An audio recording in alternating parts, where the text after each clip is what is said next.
So now let's talk about private interest groups.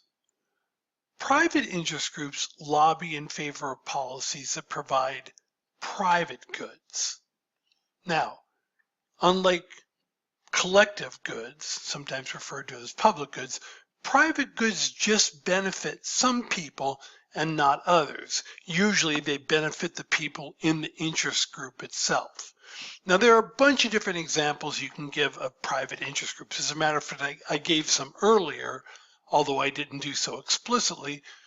When the American Medical Association, the AMA, works on behalf of doctors, they're trying to get policies adopted that are going to help doctors. That's a private interest group. When the ABA, the American Bar Association, tries to lobby policymakers for policies that are going to be good for lawyers, that's an example of a private interest group as well. In this case, I'm going to talk about labor unions, and you'll see why in a second. So when a labor union is trying to negotiate higher wages or better health benefits for its group, then if it's successful in those negotiations, what's going to happen is the people who are going to benefit from that are going to be the people in the labor union. For example, when I got hired by College of the Canyons, I automatically became a member of the College of the Canyons Faculty Association. That's my labor union. That labor union represents the faculty, full-time faculty.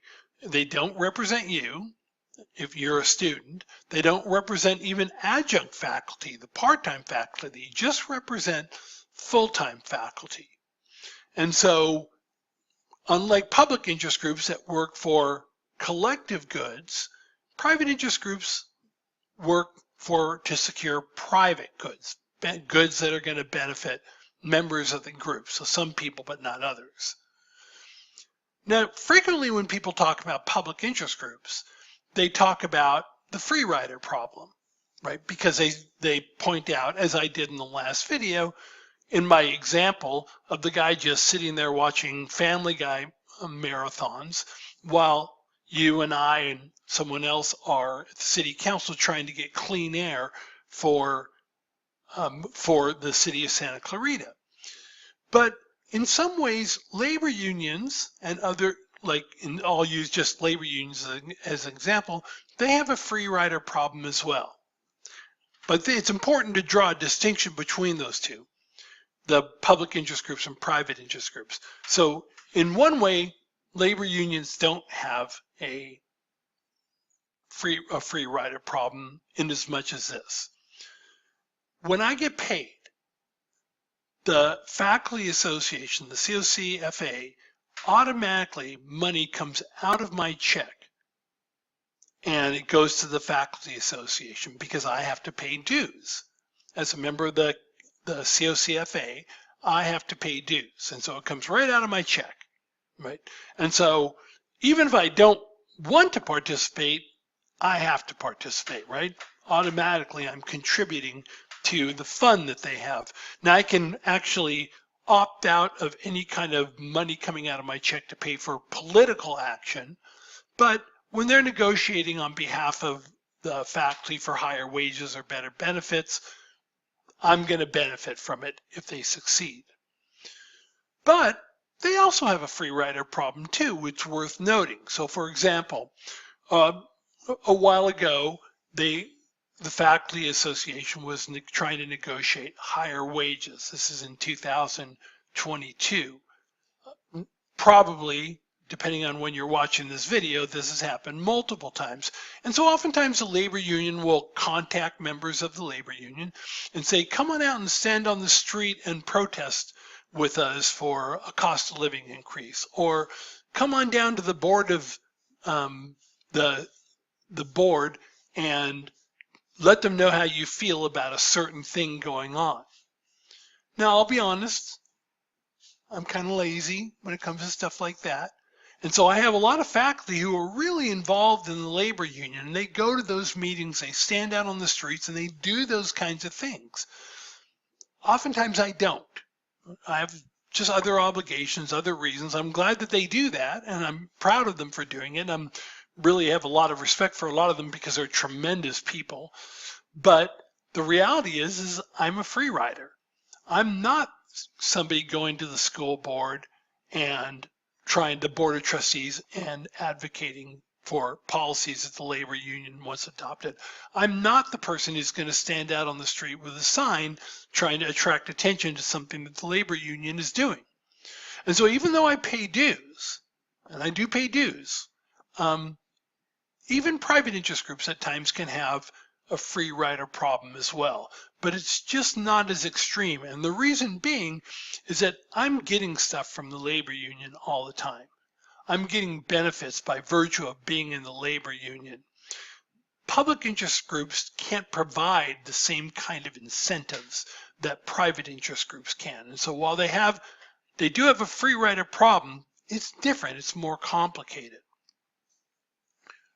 So now I want to move on to a different topic, and I want to answer a question. What do interest groups have that candidates need? People running for office. So I'm going to start that. And then after that, I'm going to talk about what interest groups have that policymakers need. And those two things are different. And I want to make sure that you understand the difference. So if you were originally thinking, oh, I know what interest groups have that candidates need, and you were thinking money, you were right. I mean, as a matter of fact, oftentimes when we're talking about politics, the answer is going to be money all the time. And so, yeah, interest groups, one of the things that interest groups have that candidates need is money. Now, sometimes there are certain rules around when interest groups can give money to candidates. And so sometimes they have to do their donations in a sort of roundabout kind of way. So they can do commercials, for example, about a particular issue that the candidate they support is in favor of. But sometimes they can tell their members, hey, this guy's running for office or this woman's running for office. Donate money to their cause because they believe the same things we believe, right? So they can get money to candidates in a variety of ways. Another way that interest groups can be helpful and have something that candidates need is they can provide volunteers. So let's say you've got a candidate running for office and an interest group is supporting him that's very interested in, let's say, gun rights. Maybe it's the NRA that we're talking about. Well, the National Rifle Association may contact its leaders and say, this guy's running for office. We want you to go down and donate your time while this person's campaigning for office. Sometimes they'll ask, volunteers will come in and they'll agree to do phone banking. Phone banking is where you sit down at a computer and it just calls people and you say, hi, I'm calling on behalf of candidate so-and-so, and you'll tell them what the person believes if they don't hang up on you. Tell them what the candidate believes, and then you can ask them, oftentimes they'll ask you, are you going to vote for this candidate or not? And how likely are you to vote? And you just collect information for them. So you can volunteer doing phone banking. Sometimes you can do social media. You can do canvassing, Canvassing is when you go and you knock on people's doors and say, hi, I'm knocking on the door for candidate so-and-so, and you talk to people. By the way, it's a really hard job because most of the time people just slam the door in your face. But the way it works, and it's really sophisticated, if, let's say you're a member of the NRA and they've told you to go campaign on behalf of this candidate, they'll give you a list in a neighborhood, like on your phone, and it will tell you, for example, in this case, if it's somebody who's being supported by the National Rifle Association, it's probably a Republican candidate. They'll have a list on the app of all the different addresses, and they'll show where the Republicans are. And so you don't go knock on the doors of any Democrats, you go knock on the door of a Republican.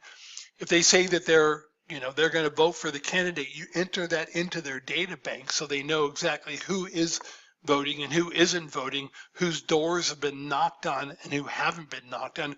It's really sophisticated. And then sometimes if interest groups contact you about supporting a candidate, they'll just encourage you to post stuff on social media, share things that the candidates have done with your friends. So all these different ways where volunteers can be helpful. Another way that interest groups have things that candidates need is they can do what are called endorsements. Now, what an endorsement is if a candidate's running for office, let's continue to use the example of the NRA. Sometimes on their campaign literature, it'll say endorsed by the National Rifle Association, right? That can be really helpful for a candidate because let's say you don't know anything about the candidate, like you haven't done a bunch of research, you're not sure who you're going to vote for, but you're a strong supporter of the National Rifle Association, and now you find out that the National Rifle Association supports this person. Well, now you don't have to do as much research to figure out who to support. Endorsements are what we call an information shortcut.